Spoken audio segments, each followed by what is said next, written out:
Gloria A. Neubert graduated from Towson State College in 1967 with a bachelor's degree in English with secondary education preparation. Dr. Neubert taught in the Baltimore County Public Schools for 5 years. She came to Towson University in 1972 as a faculty member in the Department of Secondary Education, where she served until her retirement in 2012. These are her reflections. Dr. Neubert, thank you for sharing your thoughts about your teacher preparation here at Towson University and your subsequent career in education. My pleasure. We're trying to enrich our understanding of the evolution of teacher education across time, and this certainly will be a wonderful addition to that story. I guess a good place to begin is the beginning. So we would love for you to share with us your early social context, where you grew up, what you were thinking about in terms of possible career choices, the point at which you thought maybe you might want to become a teacher, and your choice of Towson University. Well, I grew up in Baltimore. I am a Marylander all my life, by choice eventually. Baltimore City is where I grew up. It was suburban Baltimore City. And for 12 years, I went to private Catholic school. So for 12 years, I was in Catholic school. When I thought about a teacher, probably the moment I thought about what am I going to do when I grow up, you know, it was the stereotype of having the stuffed animals and the dolls lined up in my little chalkboard and being a teacher. When I got to high school,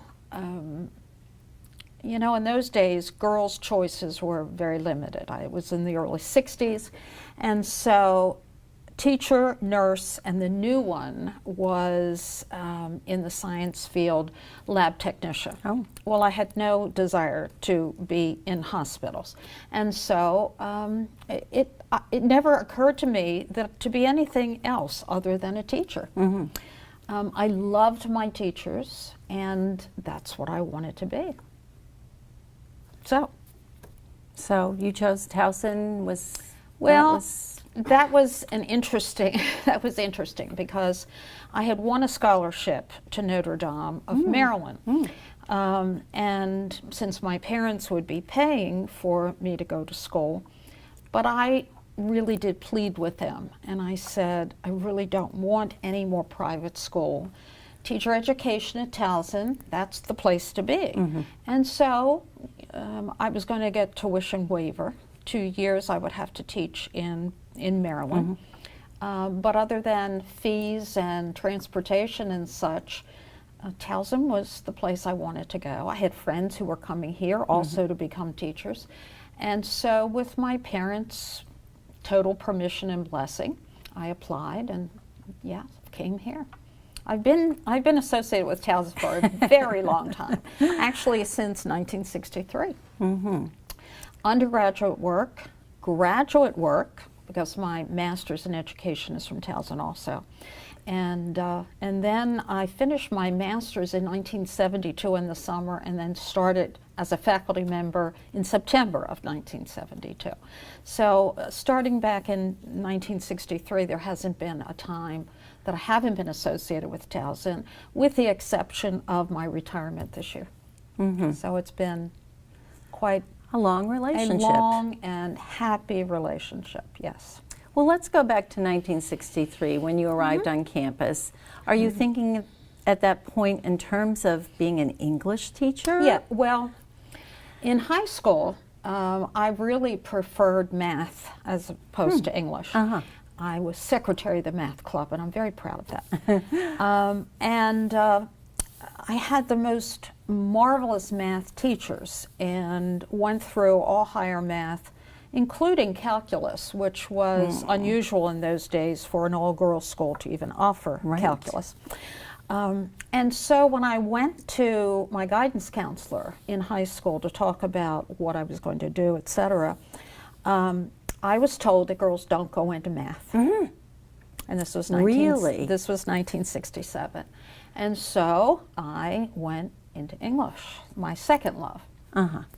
It wasn't until I was a graduate student that I really did get to pursue any kind of math, statistics, and non-parametric statistics and things of that nature. So I really wanted to be a math teacher, but my hand was slapped, and so when I came to Towson, I signed up to be an English major. And honestly, I enjoyed my English classes. I didn't do as well, I don't think, as I would have if I had taken the math major, but Interesting. you know, history, yes. So 1963 here was a very different place. I was a commuter, as most of the students were. If you didn't get to park by the boiler room, Yes. that was just a terrible day for you. You had to park. You had to park on what was the Linthicum lot, and that was quite a trek. So you tried to get here before the 8 o'clock time so that you could park right by the boiler room, because the student center is where Newell is now. That's where the student center was, and that's where we commuters lived and socialized and met future spouses and you know, whatever. It was the center of our lives. Playing pinochle too was another way that we got through. Tell me a little bit about your education courses. What do you recall about those? Were they mostly theory, practice, a combination of the two? Well, remember, I was an English major. Right. Being secondary, I was an English major, so I spent a significant amount of time in the liberal arts program. Yes. In terms of my secondary education, I don't remember terribly much about it. My advisor was not in education, for example. Right. My advisor was Vernon Wanty, who was in communications, etc. Dr. Wanty went on to be president of the community college. And one of the things that I remember so clearly is I would go to him faithfully every semester because we were required to do that. I don't think you couldn't register, as you can't today, if you don't go to your major advisor or to your advisor. But in those days, as a good rule-following Catholic girl, when you're told to go every semester to your advisor, you go every semester to your advisor, as I did. And Vernon Wanty used to compare me all the time to his daughter, who was also going through college at some very expensive place out of state. And he would say, well, you know, you only got a B in such and such. You know, my daughter got an A in it. And so I did indeed feel admonished about that when I would. So. And I loved him dearly, don't misunderstand. I loved him dearly. But he was taking me to task if I wasn't doing as well as he thought I should be doing. So I remember Dr. Wanty very well. As a freshman, one of the courses that I remember most of all, and here's a bit of what goes around comes around, is Fundamentals of Speech 101. I had Dr. Richard Gillespie, who, as we know, is the husband of our current president, Marvin Leshke. And Dick Gillespie, at that point, was just beginning the drama department, but he was still teaching freshman 101 Fundamentals of Speech. It was the first A I ever got in college. And he was tough. And I remember that as a turning point for me in thinking to myself, if Dr. Gillespie thinks that I can give speeches and he is such a vanguard in what he's doing, then you know, I think I might be able to do this. I think I might be able to teach because I would have to speak, you know. That was an important point for a freshman, coming from private school into a public environment and knowing that I had gotten that stamp of approval from Dr. Gillespie. I also remember Don Craver in the English department, who was phenomenal in his teaching. I also had him as a graduate student. He taught me to love literature because he loved it. Mary Catherine Call, who taught history, her anecdotes that she knew about, I mean, I was mesmerized by her anecdotes. And I think I carried over from the Dick Gillespies of being strict, high standards, Mary Catherine Caldon Craver, being passionate about their subject. I think that carried that over into my own sense of teaching and what teaching should be, at least in the secondary level, which was all I knew. My education courses, we had to take a course in guidance, which I thought was very interesting. That we had, I took that with Mr. Ray, had to take a course in guidance. It is interesting. But as I reflect, I realized that it taught me to look at individual students and the baggage they often came with. Another course I remember very well as an undergraduate is the reading course that I took. It wasn't until I was thinking about the questions you had given me, Dr. Blair, that I thought of this reading course, because back in the 60s, we secondary folks English majors had to take a reading course. I'm not sure if everyone had to, but the English majors had to. And Mr. Abernathy was really an elementary person, but he gave me insights into how to develop background with youngsters. I mean, what goes for elementary also goes for secondary.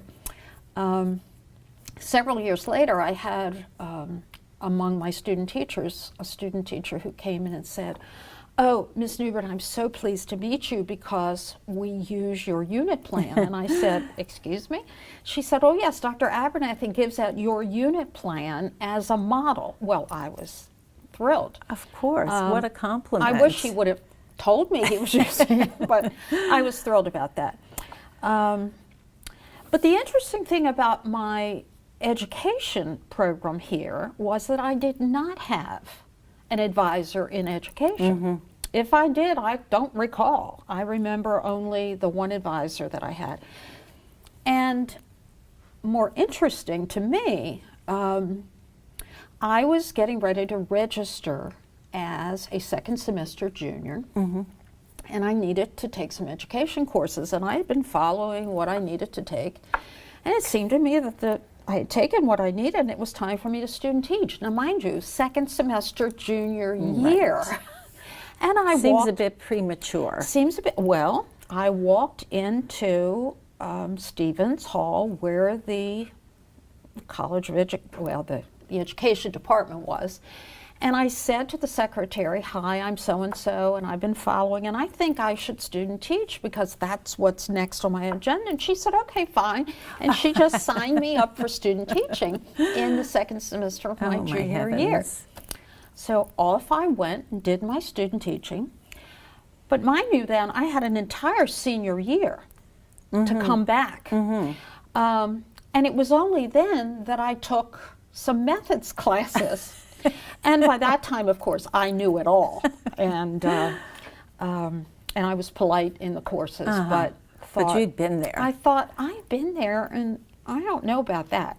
But that was very different than the program that I then became an educator of and dispensed to my students. But somehow I survived the experience. Well, tell us more about the student teaching experience. Where did that occur? Were you in one school the whole time? One school the entire time. No. Different grade levels, or? Well, it was Parkville Junior High School. Okay. And so we had not gone into the middle school program yet. Right. We were junior high school. And that was 7, 8, 9. And I had 7th graders and 8th graders. I had the gifted and we would call it gifted and talented today, but it was 8-1, and then I had 7-16. And in those days, 1 was your top, and it was based on achievement. So 7-16 was what they called basic education. Many of those students should have been, or today would have been, in some special education inclusion classes.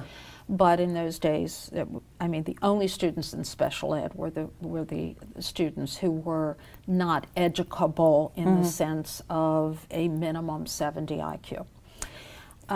So it was quite a change of personality to go from 8-1 to 7-16.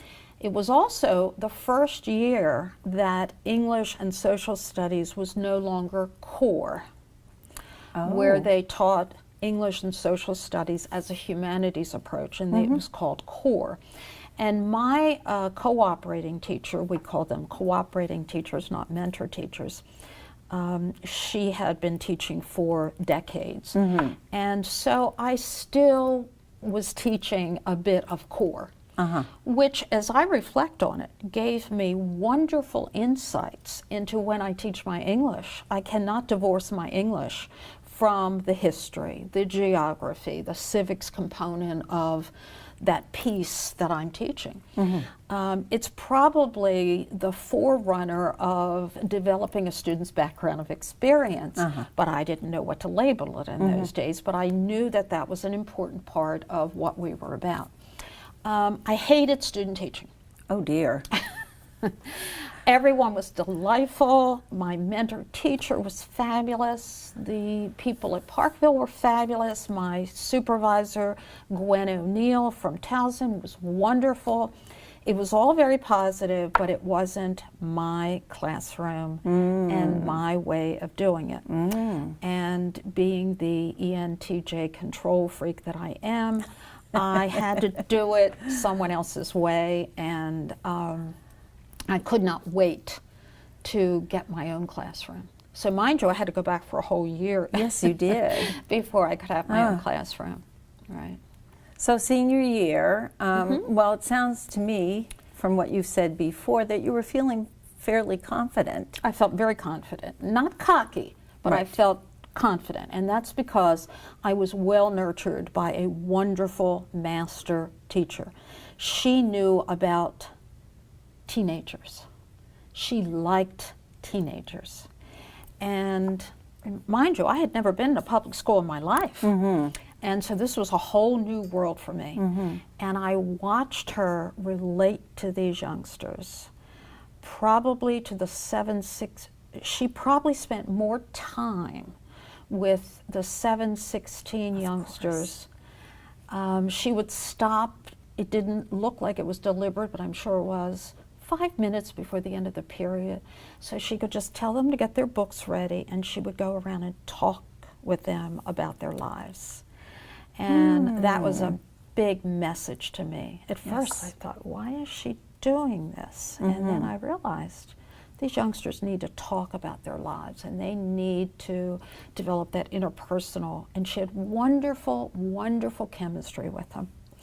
The 8-1s were wonderful too in their own way, but you know, they could do it all, and they didn't need that personal attention that the 7-16 students did. When the 7-16 youngsters got it, they attributed it to that teacher.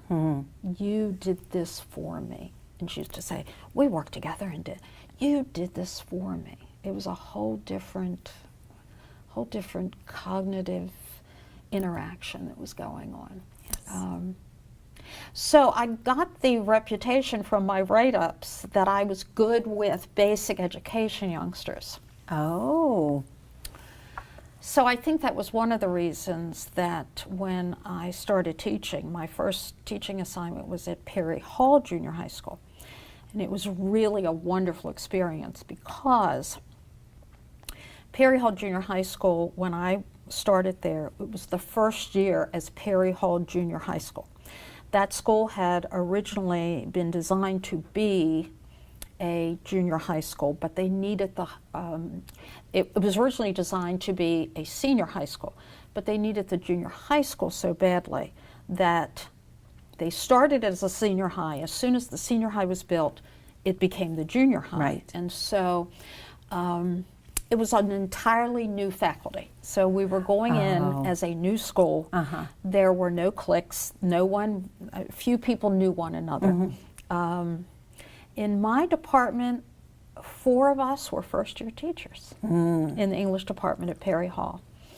We had a veteran who was the department chair. She had come from another I think North Point Junior High School. But we were all new in the department. Some had taught for decades, and as I said, then there were several of us who were first-year teachers, all from Towson. And that was a wonderful way to begin, because I and the other novices, we didn't feel like we were the new kid on the block. We were all in a new school together. So it was just a wonderful situation. You weren't alone. We were not alone. And the other wonderful thing about it was the first year that the new English curriculum came out. As a result, we learned the curriculum together, and Baltimore County was very sincere about, we're going to do it this way, which was fine for a novice. But the beauty of it was every one of the units was written to be taught inductively. And so I thought that was the only way to teach. I didn't know there was another way. And I have carried that over to my own writings and to my own teaching in the classroom. I was taught, you don't tell the students an answer. You ask them questions and lead them to make the generalization. And I was teaching them to think as well as to master the curriculum. And I owe that to Baltimore County's curriculum guides, truly. So I felt very supported in my beginning years. New curriculum, very carefully laid out for me. Now, over time, I learned to tweak it and make it my own. Of course. But I worked, but I had, you see, I had coaching. I had coaching from that curriculum guide, as well as a very sharp department chair. And that's what made it such a comfortable first year. I don't remember having a difficult first year or second year or whatever. And how long did you stay there? I was there 5 years. During that time, I had 4 student teachers. During my second year, now you're not supposed to have a student teacher until you are tenured, but as it turned out, my department chair was asked to take a student teacher. And she said, I don't have enough classes, but here's what we're going to do. She said, I will be the teacher of the cooperating teacher of record, but I'd like this student teacher to be your student teacher. I thought, okay, I didn't know that. But once again, I mean, that is a testimony to her confidence in you. Well, yes, I suppose it was. Yes, I suppose it was. I don't think she was just handing her off to me. I think she felt I could do it. And then, so I had her during my second year, I had another during my third year, and another during my fourth year, and another during my fifth year. Of those 4 student teachers, 3 of them were hired at Perry Hall Junior High School. My heavens. So I was teased often. You grew your own. Once Neubert trained them, they couldn't survive anywhere else. We had to hire them here. One of those folks went on to get her PhD. Another one went on to be a department chair, and another dropped out of teaching entirely. And I really don't know what happened to the 4th, but 2 out of 4 isn't bad. 2 out of 4 isn't bad. And I loved teaching at Perry Hall Junior High School. Loved it. But in my 5th year, yes. But in my 5th year, Dr. Margaret Kiley, who was had supervised 2 of my student teachers, said to me, Dr. Kiley was an interesting person because she would come early. If she were to observe second period with my student teacher, she would come early. And I just assumed that she was an early bird, but I think it was intentional. She would come early and come in when I was teaching, which was fine. I didn't mind that. So she told me after, I'm trying to remember, let's see, I guess it was probably a February or March, and she said, we have a new position opening at Towson University in the secondary department. She said, the State Department has mandated that all secondary teachers will have a reading class, and we need someone to teach the reading class. Well, I had Mr. Abernathy for reading. That's all the experience I had. And she said, why don't you apply? I said, oh, Dr. Kiley, I don't think I could do that. And she said, I think you could. I've seen you work with these kids. I said, but working with them in teaching is a whole different thing. And so I thought, I'm going to try it. I'm going to try it. So I sent my application in, and Dr. Michael Jessup was chair of the department and invited me in for an interview. Very different than the way we hire faculty today. I was invited in for an interview. I had a conference with him, and then I was taken to lunch by several members of the department. And the deal was, we'd like to hire you with the understanding, you have the practice, with the understanding that you will go somewhere, as it turned out, University of Maryland, and get your PhD in reading. You will teach for us during that time and go to school.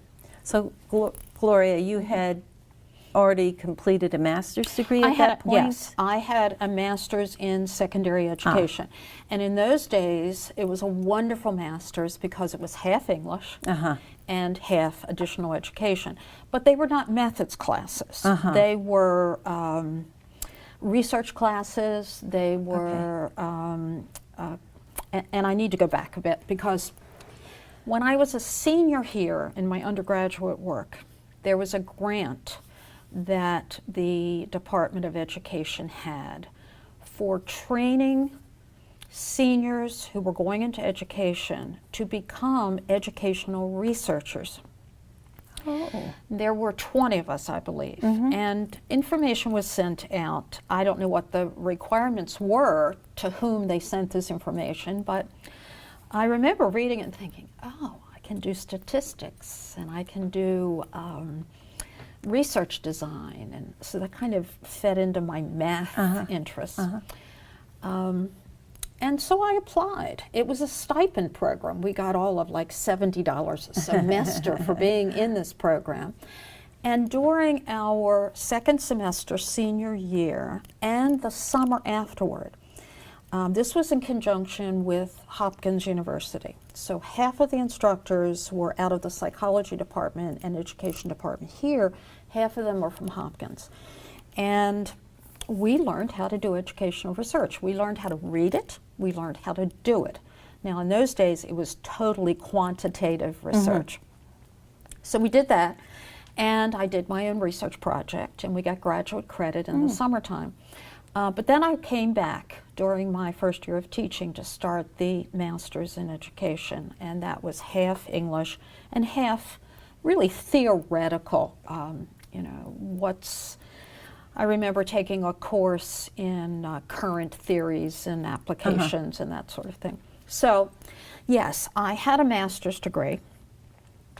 I said, I really need to get some reading courses if I'm going to start teaching for you in the fall. So Dr. Joseph Kusko was teaching a couple of graduate reading courses in the summer. So that summer, I took 2 courses with him.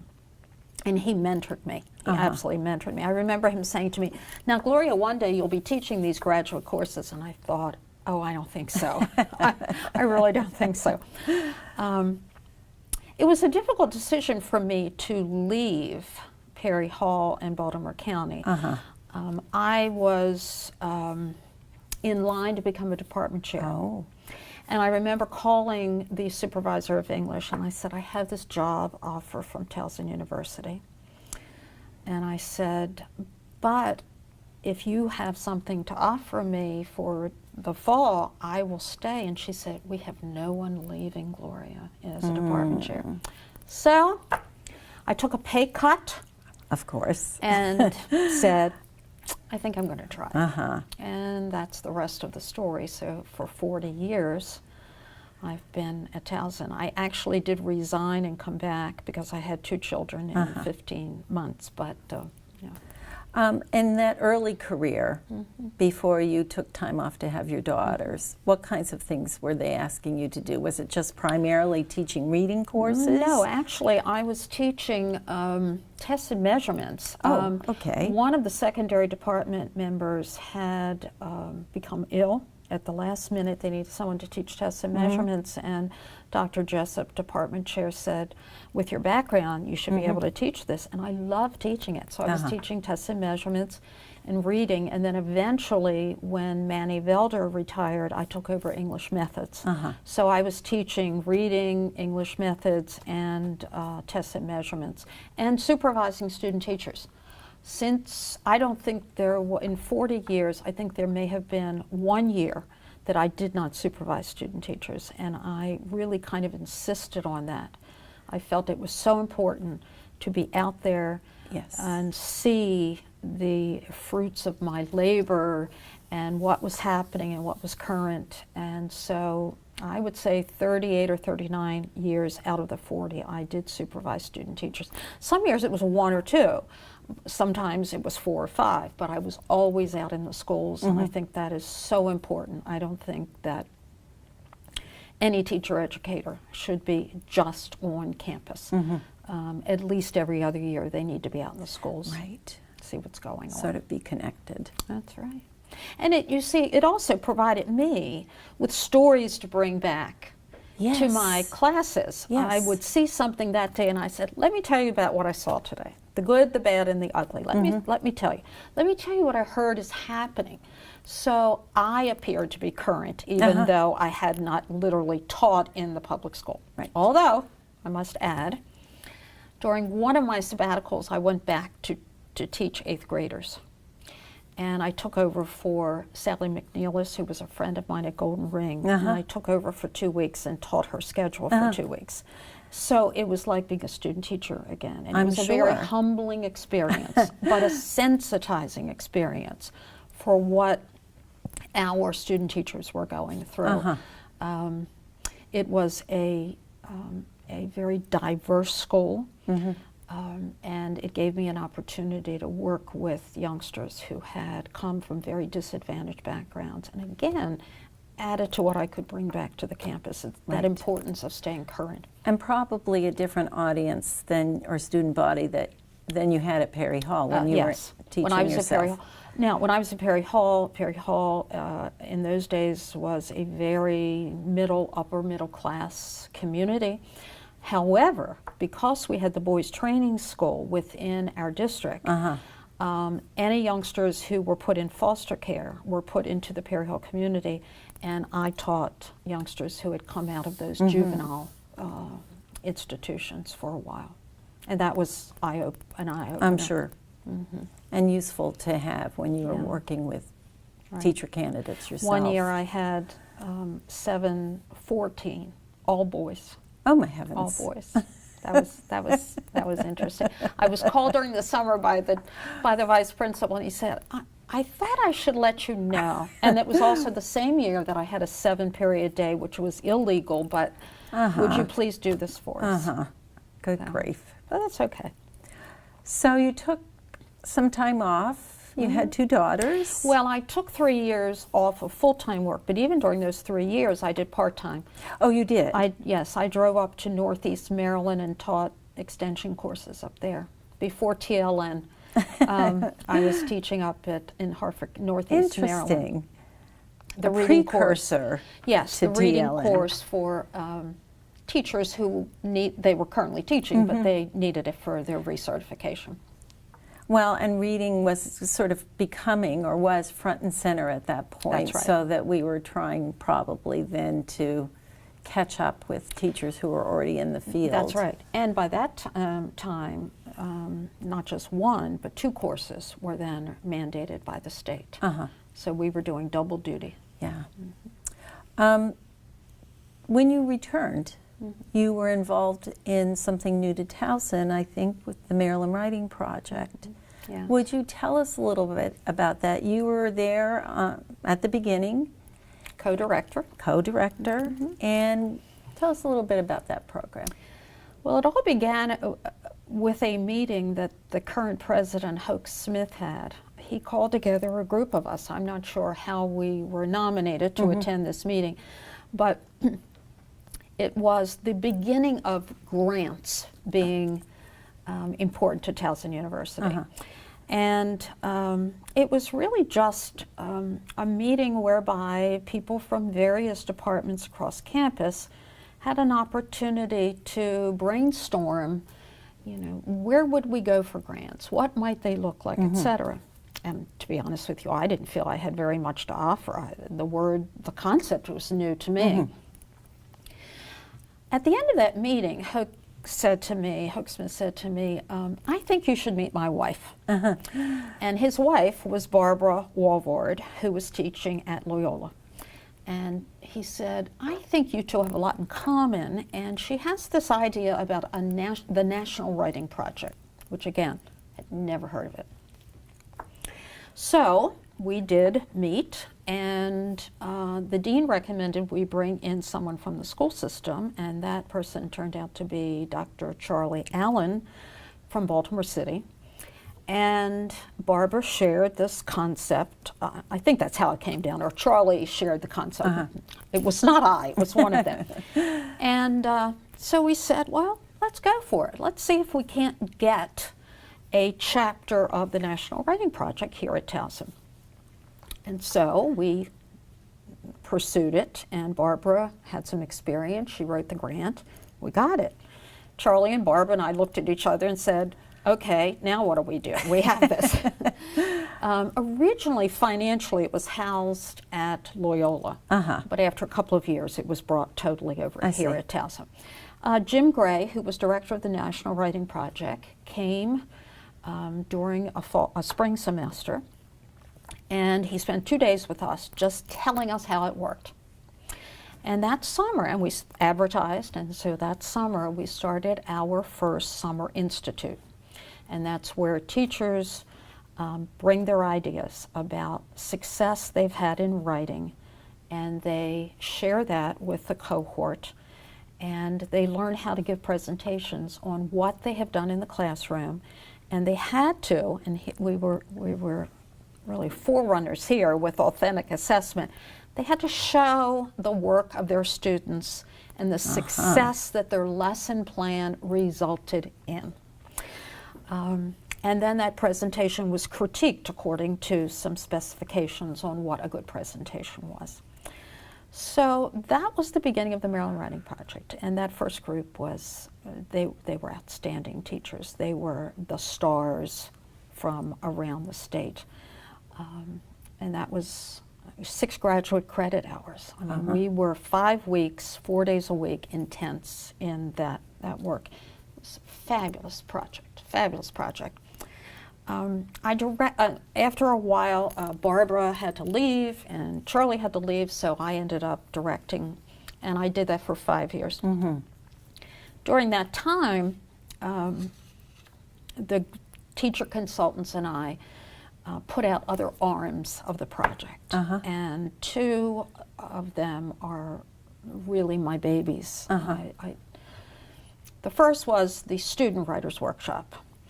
By that time, my girls were in elementary school, and now being totally immersed in writing, as I had been in reading, flip sides of a coin, I did not believe my girls were getting the kind of writing instruction and writing instruction time that they should have. Nor was I seeing it out in the schools. And so I put together this idea of a Student Writers Workshop where here at Towson, in the summertime, there would be a week-long writers workshop for first graders through 12th graders who like to write. And they would be taught by our teacher consultants in a workshop fashion, giving them an opportunity to write and get their work critiqued, etc. As it turned out, that became quite a moneymaker for us, and we had to be almost self-supporting, so that was very helpful. And the other was the Research Institute. Probably 3 years into our project, qualitative research started to be in the limelight. Not just quantitative, but teachers and college folks who were saying, research doesn't have to always be numbers involved. It can be qualitative. So I learned qualitative research. I studied with the Dixie Goswamis of the world and learned all about how to triangulate data and key informants and all of that. We had several workshops here by national figures who knew how to do this kind of research. And then we started having our own, where teachers were invited to sign up. It was a 3-credit course and 2 semesters, so 3 credits, 3 credits. And they did their own classroom research. And we published some of that. We published our own booklets of that and did conferences. And then after 5 years, I said, enough's enough. I don't want to deal with the budget and the administration and all of that. I'm a visionary. I like to develop and then give it off to someone else. Well, it sounds like you gave it all of your best ideas. It was time. It was time for me to move it on to someone else. And then at that point, I suppose, you're sort of maintaining. Yeah, I think so. But they went through some very lean times because education went through some very lean times. And other directors who were micromanagers and details people, and I'm not that kind of person, they stepped in and guided it and took it to the reputation that it maintained until its demise this past year. So, what's in your next chapter? Well, the last chapter was neuroscience, and because of a personal health issue with my husband, just became enthralled with what was happening in the brain. And so I spent the last probably 10 years studying neuroeducation, how what's happening in the brain can influence teaching.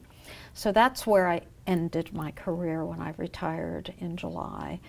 And like others who have gone before me, I needed to do it cold turkey. And so just 2 weeks ago, I loaded my trunk up with 24 3-inch binders, 3-ring binders, and took them to the dump. Oh. And that is the end of the story. And so I'm retired. And was that difficult? No.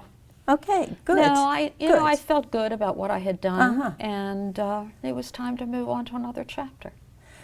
Let me go back and talk a little bit about how your take and your implementation of teacher preparation changed over time and how that appeared at the end of your career.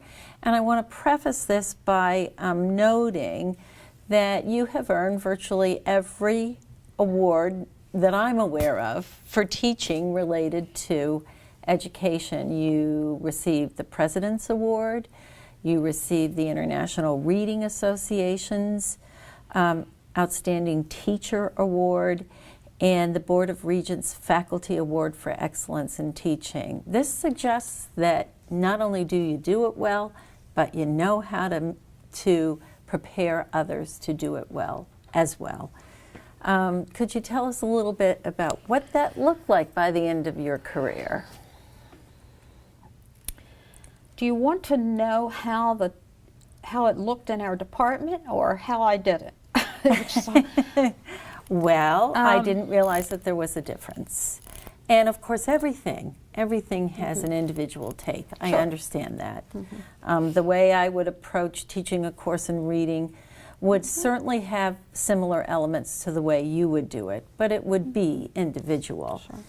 But my statement was not a criticism of what the department was doing. Right. But I do believe we still have a long way to go.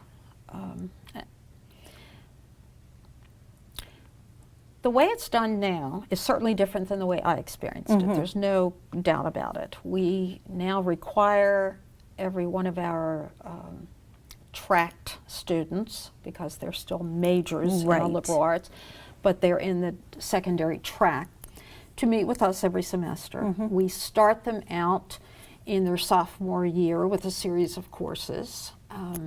In the junior year, we get them out into the schools to observe. I never did that. We educate them in terms of special needs populations. I had no education in that respect. We have an entire professional year and that is their senior year, unlike my experience. And so I think we really try to gradually integrate them into the school system, and we truly do try to hold their hands and then eventually let go, as opposed to I was dumped into the 10 feet of water, sink or swim. Although again, very good supervision from my cooperating teacher and supervisor. What do we know now about what works and doesn't work? What we know is how important appropriate coaching is. And we still have a long way to go with this. And what does that mean, appropriate coaching? Well, coaching means we model for our students, and then we gradually let them try it under protected practice. And eventually to practice it in the real world of schools, still with someone there who is helping to mold what they're doing. Now here we still have some problems. Change in the public schools is very slow, very slow. What we know from the research is not necessarily being done consistently out in the school system.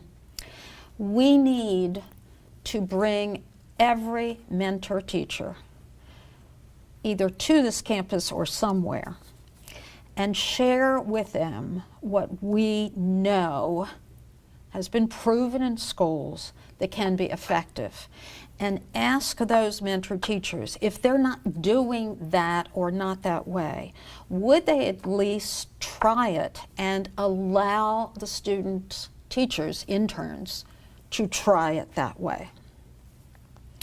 What happens too often is we teach them in our protected practice on campus how to write a lesson plan, let's say inductively. We know from the research how effective it is. We know it's interactive. We know it's X, Y, and Z. We've read the research. We know the theory that supports it. We know the neuroscience that supports it. They go out into the school, and what they see is a mentor teacher who gives the answers, gives the generalization, as opposed to questioning too.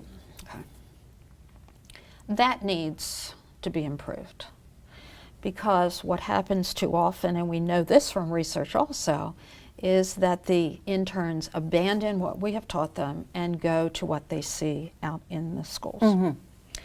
We also need to make sure that every single one of the teacher educators are out in the schools. Again, not necessarily every semester, because we have research, we have other research we have to do, and we have writing we have to do, but on a regular basis, at least every other year, so that the teacher educators, will take what they know from theory and research and put it into a realistic context. It isn't just valid, it's not just reliable, but it's usable also. How do you frame it within the confines of a practicing teacher and a practicing school system?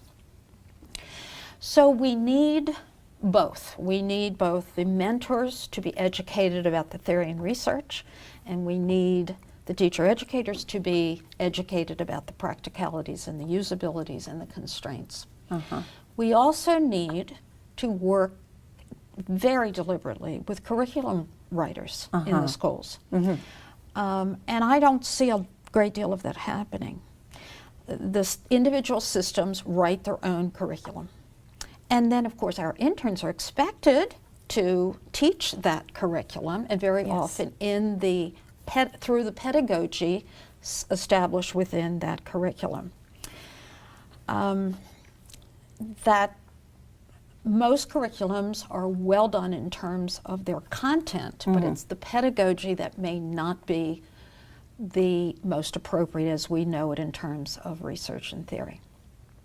So we need much more of that communication, that interaction, And that really is a time element. I mean, how do we have professional development schools, and ideally that's what they're to do.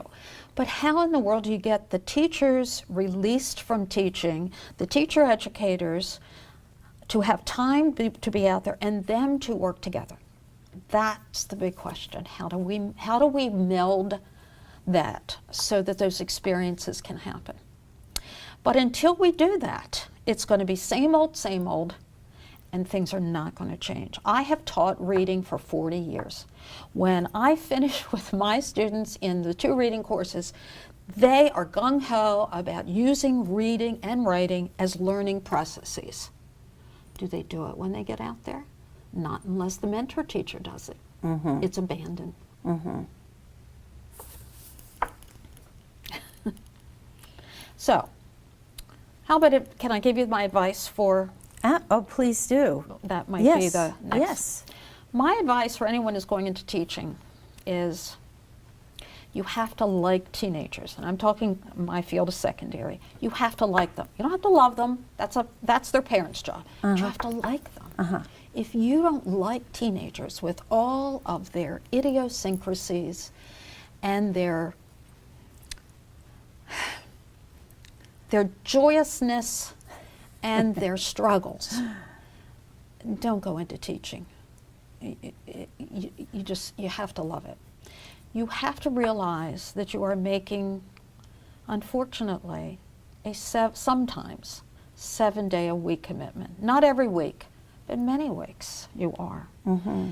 You are not going to be rich. Mm-hmm. You will live a good life. Mm-hmm. You will have a salary that is a good salary. You will have a pension if it continues. But you will not be rich. You must understand that if you are going to continue to be a good teacher, you have to be a lifelong learner. You don't stop once you have the master's or the 30 beyond. You must get the journals of your content, and you must read them, and you must continue to say, maybe I could try doing this, as opposed to, well, I've done it this way all along, I'm going to continue to do it this way. That's fine if it's working, but if it's not, you have to search for another way to do it. If you are not getting to Karen in the second row, what's her story, and what's out there that can help me? Lifelong learners, not being satisfied, content. That's it. I have nothing more to tell you.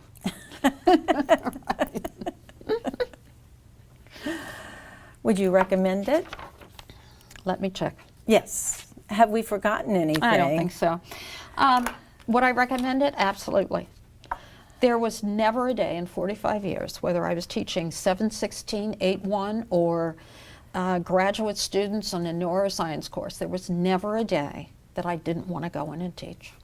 There was never a day that I left not enjoying what I was doing, not always being satisfied with the way I did it, and saying to myself, how can I do that differently? But there was never a day. Oh, absolutely. Absolutely gratifying. Thank you. You're welcome. My pleasure.